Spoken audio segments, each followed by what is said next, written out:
25, on va commencer. Merci à vous d'être présents à cette mini-atelier sur la thématique des audits énergétiques et les SDIE, pourquoi et comment faire appel à des professionnels qualifiés pour réussir ces projets de rénovation immobilière. Donc, atelier organisé par l'OPQIBI, dont je suis le directeur général, donc Stéphane Mouchot. Alors tout d'abord, rappeler, si c'était nécessaire, ce qu'est un audit énergétique. J'ai repris la définition, une définition communément admise.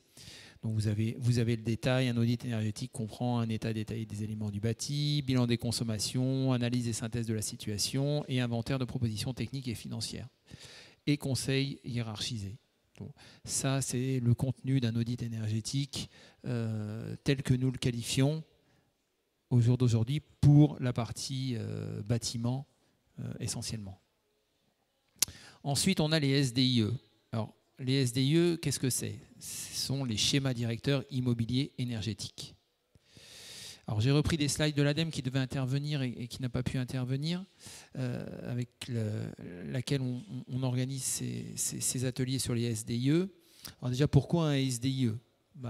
Les SDIE ils s'inscrivent dans un contexte de patrimoine grandissant et coûteux, notamment pour les collectivités territoriales, mais aussi pour les bailleurs, avec ce qui a été identifié une situation préoccupante, le développement important du patrimoine public sur les 30 dernières années, avec des charges de fonctionnement élevées, des capacités d'investissement limitées, tout le monde le sait, des enjeux variés et importants, notamment environnementaux, avec les objectifs énergie-climat, la sobriété foncière, sécurité sociale, dégradation et risques liés à une mauvaise gestion, qualité d'usage et sanitaire des locaux pour les utilisateurs, diversifier et réduire sa dépendance énergétique, et les enjeux économiques, limiter les charges, évidemment, et développer les filières locales. Et puis, il y a un certain nombre d'obligations, notamment les obligations liées aux décrets tertiaires, dont l'objectif est une réduction des consommations des bâtiments tertiaires, moins 60% d'ici 2050. Donc c'est dans ce contexte-là que les SDIE ont été initiés et notamment incités par les acteurs comme l'ADEME. La finalité d'un SDIE, c'est optimiser plutôt qu'accumuler, avec tout d'abord disposer d'une vision précise du patrimoine immobilier et de son état, parce que c'est étrange, ça peut paraître étrange, mais les collectivités n'ont pas forcément une vision claire et précise de leur patrimoine. Donc déjà, c'est de faire un état des lieux de manière à avoir un état de son patrimoine. Ensuite, ça permet les SDIE d'élaborer une stratégie à long terme pour maîtriser les charges d'exploitation, d'entretien, de maintenance, entretenir et valoriser le patrimoine, optimiser l'utilisation de ce patrimoine et améliorer la performance, puisqu'il ne faut pas oublier que le patrimoine d'une collectivité, il est au service de la population. Et enfin, piloter la gestion patrimoniale par les services de la collectivité. Donc vous avez différentes étapes, différents niveaux au niveau stratégique, avec le classement des bâtiments. Alors on va avoir des bâtiments à céder ou à démolir, on peut avoir des bâtiments à louer ou à acheter, on peut avoir des bâtiments à conserver sans travaux, des bâtiments à mettre en conformité et des bâtiments à rénover ou convertir. Alors quelles sont les étapes clés d'un SDIE ? Tout d'abord, c'est de définir les moyens humains, définir la méthode. Ensuite, c'est connaître son patrimoine, donc grâce à un inventaire administratif, un état technique, un inventaire aussi financier. Troisièmement, c'est choisir des objectifs et élaborer une stratégie, parce que tout va pas être fait simultanément, évidemment, ne serait-ce que pour des questions financières, puis aussi des questions de moyens. Donc, définir précisément une politique d'investissement et de fonctionnement. Ensuite, définir et planifier les actions, dans le cadre, si possible, d'une programmation pluriannuelle. Ensuite, il y a la conduite des actions, conduite d'opération, alors que ce soit d'un point de vue administratif, d'un point de vue technique ou d'un point de vue financier. Et ensuite, c'est le suivi des évolutions avec l'évaluation des actions et éventuellement les adaptations du programme et de l'organisation. Donc c'est ça, très schématiquement parlant, puisqu'on a peu de temps, les étapes clés d'un SDIE. Alors, plusieurs clés de succès qui ont été identifiées par l'ADEME, notamment en collaboration avec la Banque des Territoires et l'ACTE. Il faut que ce soit une démarche collective, si possible stimulante, qui suppose un engagement fort, et notamment un engagement politique. S'il n'y a pas d'engagement politique fort, bon, ça risque de capoter. Donc, puisque la démarche va nécessiter des arbitrages fatalement importants et structurants, notamment financiers. Ensuite, il y a l'anticipation de la mobilisation des moyens et la prédéfinition des objectifs opérationnels, puisque l'effort à investir pour le recueil des données est à la hauteur de l'aspect structurant de la démarche. Il demande du temps, de l'énergie et un management transversal. Ça, c'est très important. Et enfin, ça nécessite une équipe pilote composée d'élus, de référents des services techniques, administratifs, étoffés et stables dans la durée. La stabilité compte beaucoup. Donc, il y a une association à tous les niveaux, donc avec notamment les services techniques qui tiennent l'inventaire physique notamment, et puis la transversalité et de rigueur, car la valorisation et l'optimisation patrimoniale ne peut passer que par une connaissance partagée de la réalité aux actifs existants. Donc, ces 3 points, volonté, plus mobilisation, plus collaboration, c'est ce qui permet de réaliser ces SDIE de manière à aboutir à un succès de la stratégie. Alors, évidemment, que ce soit pour les audits énergétiques ou pour les SDIE, les maîtres d'ouvrage, que ce soit des collectivités ou des bailleurs ou des détenteurs de gros patrimoine, ils vont faire appel à des prestataires extérieurs, en général, ne serait-ce que pour une indépendance de la prestation et notamment de l'état des lieux. Donc, ont été mises en place à la demande des pouvoirs publics s'agissant de l'audit énergétique des bâtiments tertiaires ou habitations collectives, parce que c'est une qualification qui existe depuis 2014 et qui a été initiée par le ministère de la Transition écologique. Et la qualification 0115, qui elle est une qualification d'assistance à maîtrise d'ouvrage relative à l'établissement d'un SDIE, qui elle a été initiée à la demande de l'ADEME. Dans les deux cas, l'ADEME, le ministère dans le premier cas, l'ADEME dans le second cas, sont venus nous voir en nous disant voilà, nous on aimerait bien dans une volonté de professionnalisation de la filière qu'il existe des qualifications sur ces domaines-là. Donc la qualification 1905 a été mise en place et elle est devenue réglementaire. C'est-à-dire que pour certaines prestations d'audit, la qualification 1905 est obligatoire. La qualification 0115, elle est purement volontaire. Il n'y a pas d'obligation d'être qualifié dans ce domaine-là. Mais elle peut être incitée notamment par des incitations de l'ADEME dans certaines régions. La qualification 1905, non seulement elle est réglementaire, mais elle fait partie du dispositif RGE études. Alors, juste rappeler ce qu'est l'OPQB qui délivre ces qualifications. Donc, nous sommes une association de loi 1901 et notre objet principal, unique, même pas principal, unique, c'est de délivrer des certificats de qualification aux prestataires d'ingénierie. Que ce soit des prestataires dans le domaine de la construction, de l'environnement ou de l'énergie. Et l'objet d'une qualification, c'est d'attester des compétences et du professionnalisme d'une structure. Donc les qualifications sont toujours attribuées à une personne morale. Ils ne sont pas attribuées à une personne physique, c'est-à-dire un salarié ou un ingénieur de collectivité locale. Et on est toujours qualifié pour réaliser une prestation déterminée. On n'est jamais qualifié globalement. On peut avoir certaines qualifications et ne pas avoir d'autres qualifications. Donc c'est toujours, je le dis parce que quelquefois des maîtres d'ouvrage font confiance au fait qu'une structure a mis le logo PQI sur ses documents et se sont dit bon bah ça va, ils sont qualifiés, sauf qu'ils n'étaient pas du tout qualifiés pour l'objet du marché pour lequel ils ont été pris. Donc il faut toujours bien regarder dans quel domaine le prestataire est qualifié. Et l'objectif d'une qualification, il est clair, c'est aider et sécuriser les maîtres d'ouvrage.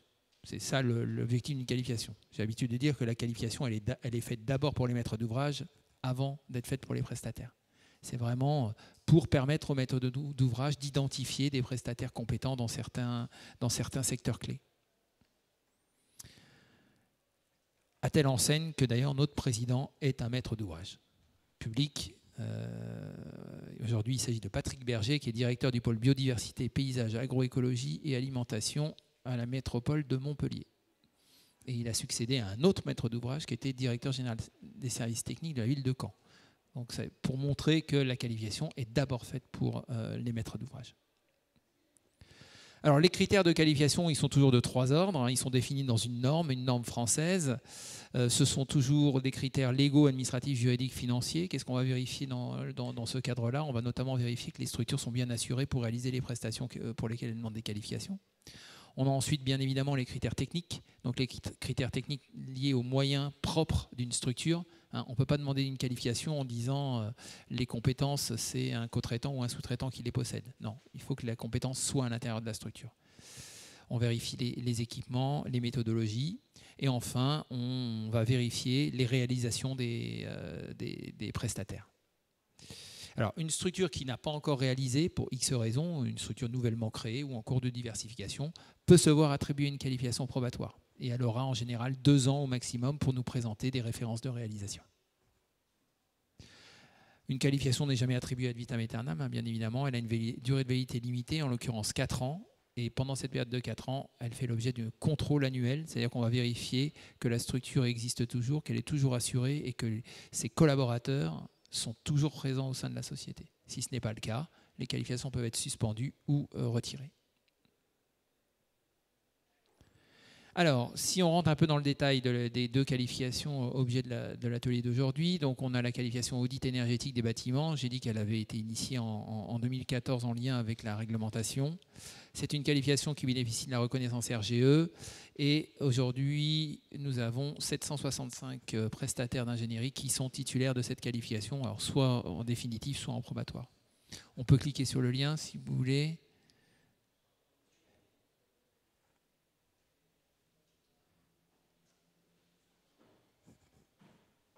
Voilà, et on peut baisser. Voilà.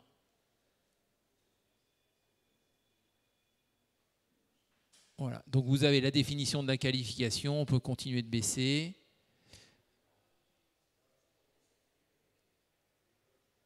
Voilà. Et vous avez les critères de qualification, donc qui en l'occurrence sont des critères réglementaires. Ils ont été définis par arrêté. Donc là, on n'a rien inventé. On a fait un copier-coller de l'arrêté du 24 novembre 2014. Donc en termes de moyens humains, en termes de moyens techniques et en termes de références.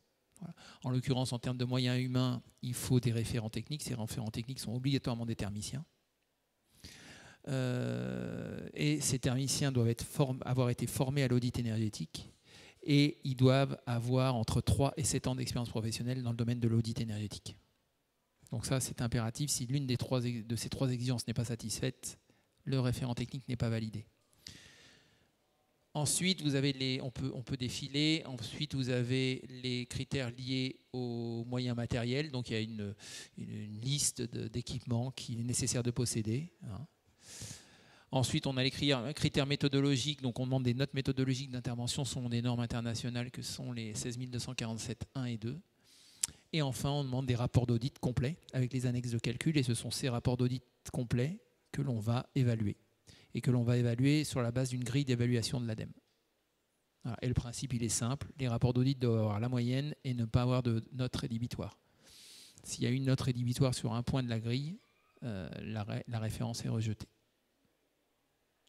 Tout ça, vous le retrouvez bien évidemment sur notre site. D'ailleurs, c'est un lien vers notre site que vous voyez. On peut passer au 2e lien sur les SDIE. Voilà. Donc là, c'est le même principe. On a le libellé, on peut descendre, on a la définition de la qualification, le contenu de la qualification et ensuite les critères qui ont été définis. Donc là, c'est l'ADEME qui a défini les critères. Donc on demande de posséder en propre un chef de projet ayant une compétence d'ensemble du secteur du bâtiment et ayant une expérience de 7 ans. Ce chef de projet devra avoir suivi une formation SDIE de 3 jours au minimum. Ensuite, la structure postulante doit justifier en interne de compétences particulières, notamment l'AMO, la programmation et la maîtrise des coûts, et elle doit obligatoirement aussi avoir apporté la preuve qu'elle a une compétence en thermique, soit en interne, soit là, il y a possibilité de sous-traiter cette partie thermique. Et si elle sous-traite la partie thermique, on demandera dans la partie méthodologie de nous dire comment elle s'assure des compétences du prestataire auquel elle aura fait appel en thermique. Et si possible, il est encouragé à ce qu'elle fasse appel à un prestataire qui soit qualifié 1905. Et en termes de référence, comme l'établissement des SDIE est quand même assez récent, donc l'ADEME a voulu se limiter pour l'instant à la présentation d'une seule référence de moins de 4 ans. Et donc on demande avec cette référence le rapport d'audit multi-enjeux et un exemplaire du SDIE qui aura été remis au maître d'ouvrage. Et on lui demandera également de fournir la preuve d'une proposition faite au maître d'ouvrage pour l'accompagner au démarrage du SDIE et le suivi de sa mise en œuvre pendant les 2 premières années. Voilà, on peut revenir sur la présentation PPT.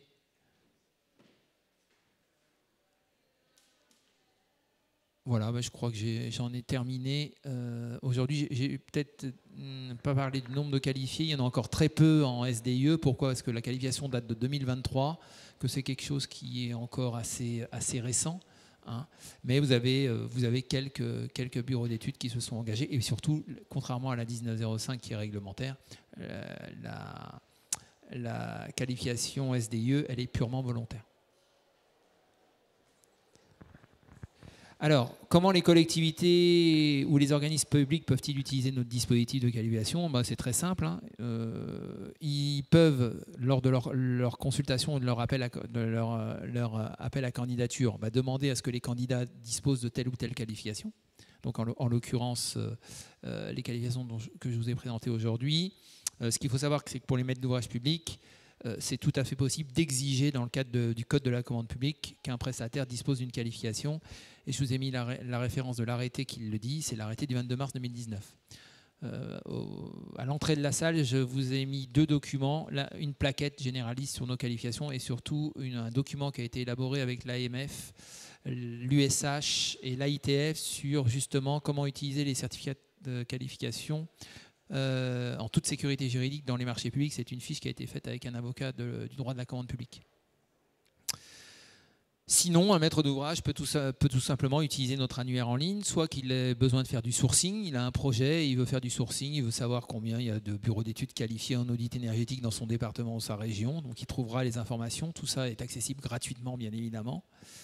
Ou alors, parce qu'il a lancé une candidature, un appel d'offres, il a reçu des candidats et des candidatures et il veut vérifier que les candidats disposent bien des qualifications, puisque, comme on peut le constater depuis quelques années, il y a une recrudescence de faux. Voilà, pour tout complément d'information, nous avons un stand aujourd'hui, donc c'est le stand B2, et sinon il y a notre site internet www.opqbi.com. Voilà. Il nous reste 2 minutes si vous avez des questions. C'est un exercice très rapide.